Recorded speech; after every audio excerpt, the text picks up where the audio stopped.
Peppa was standing in the yard, looking at the sky through a telescope when she saw a shooting star. Except it wasn't a star, but something angular flickering with red lights. It fell behind a hill silently. A black flash lit up the sky. From the woods came metallic screeches and bubbling sounds. Peppa's phone rang. A video call from Susie. Susie looked frightened. Peppa, I saw it from my window. Don't go there. The connection distorted. Susie's face twitched and froze in a strange grimace before the screen went dark. Peppa walked with a flashlight through heavy air. Black slime covered tree trunks. Footsteps echoed around her, not behind her, but from all sides. The clearing was empty except for a pulsating black vortex in its center, made of sludge and metal. And nearby stood a tall, thin creature with charred black skin, cracked like dry earth. Its long arms had many joints. Instead of a face, a glowing red slit. It was rummaging through debris. Peppa saw Susie's phone nearby and tried to grab it. Suddenly, the creature straightened sharply. Its face turned toward Peppa. An piercing metallic scream filled the air as black tentacles slithered out of the vortex. Peppa ran back, her mind echoing with Susie's distorted voice.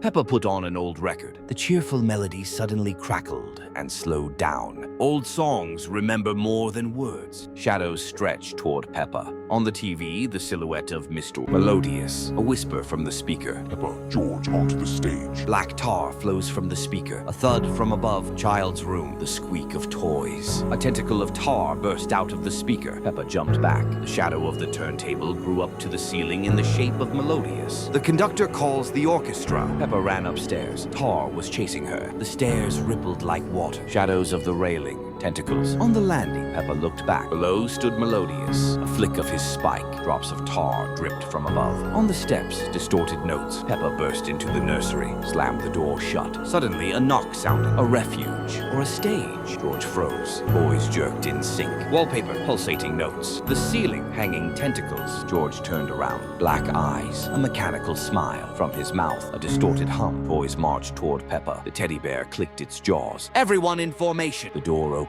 A ghostly mom. Her face blurred. Her mouth a howling melody. The conductor is pleased with new voices. Peppa rushed toward the door. Mom grabbed her with tentacle-like hands. George stood up and pulled Peppa inside as toys surrounded them. Tar sealed the window, the staircase, nursery walls, sheet music stands. The ceiling presses down. The conductor found his soloists. Tar bound Peppa tight. Melodious bowed deeply. Hollow eye sockets, crimson light. Melodious waved his spine. Mom and George opened their mouths, and a deafening howl erupted. Peppa twitched in rhythm. Tar covered her eyes. An endless game began.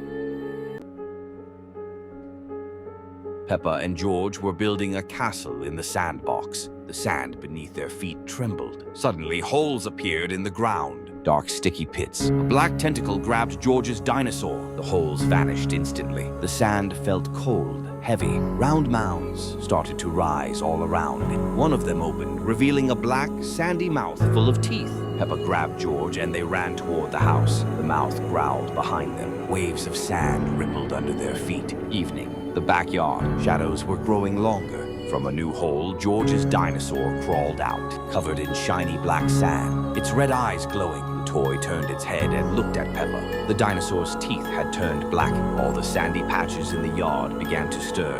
Tentacles of black sand stretched out toward the children. The entire yard became a sea of moving black sand. A giant faceless figure emerged, in its mouth absolute darkness. Peppa and George ran into the house. On the walls, a flickering reflection appeared. Behind Peppa stood 1,000 barely visible sandy hands. Peppa slammed the door shut. George was crying. Black sand tapped against the glass and crept up the walls of the house. Soon it began slipping under the door. Grains of sand fell from the ceiling onto Peppa's shoulder. She ran to the kitchen. The hourglass on the table flipped over, and the sand inside turned black. In the window's reflection, Peppa saw her own face, but her eyes were filled with black sand. The walls began to form a shifting message, written in sand. "You will not leave." Peppa returned to the hallway. A shadow flickered. George was standing there, but without a face and with eyes made of black grains. In the corner of the room, the sand gathered into a tall arch, through which distant laughter could be heard, though no one was laughing.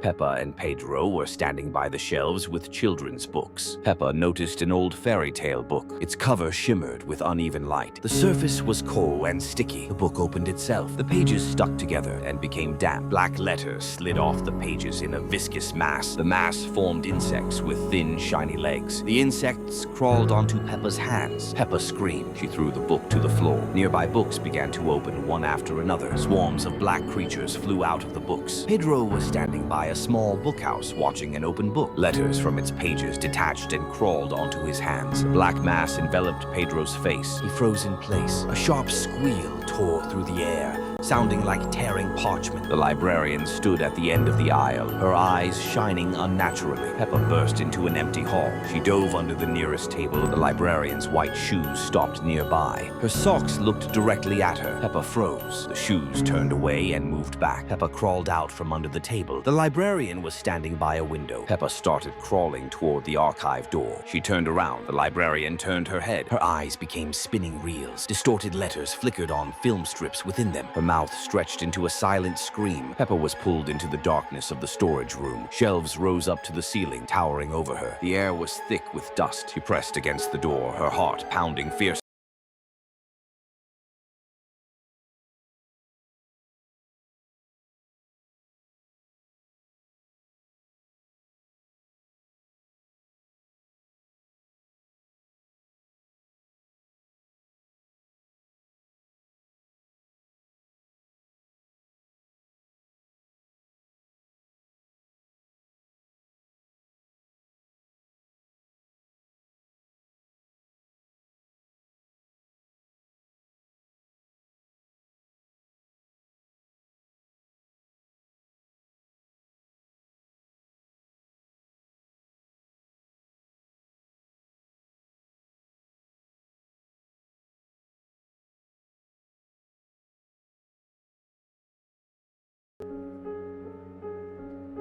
The family was walking along an empty shoreline. Peppa and George were collecting shells. The white beam of the lighthouse slid across the shore. It suddenly turned bright red. The beam fell onto the sand a meter away from George. The spot of sand under the beam instantly blackened. A vortex formed. The sand hissed as it was drawn downward. Tentacles burst out of the vortex. They resembled crystals, but were flexible and sticky. The tentacles reached toward George. One wrapped around his ankle. George screamed. He tried to pull his leg away. The lighthouse began to blink chaotically. The beam holding George grew brighter. George stopped resisting. His eyes became glazed over. He walked toward the vortex with mechanical steps. Dad and Mom rushed toward George. Their movements suddenly slowed down. The skin on their faces started to lose color, turning gray. Peppa ran after them, shouting. The red lighthouse beam found Dad and Mom. It trembled over them. The vortex expanded. Black tentacles stretched toward new victims. Peppa overtook her parents, rushing toward the lighthouse staircase. She had to stop the light. The red beam slid after her, striking the nearby cliff. Peppa burst into the round room at the top. A giant lens of the lighthouse occupied one wall. In the center stood a control panel with an old handle. In the corner, blending with shadows, sat the keeper. His face was hidden beneath a hood. The keeper muttered softly. His voice was hoarse like the sound of surf in a shell. Peppa ran up to the control panel. Suddenly, the keeper lifted his head sharply. Shadows in the room thickened around him. Don't turn off the light. Peppa pulled on the handle with all her might. The keeper lunged at her.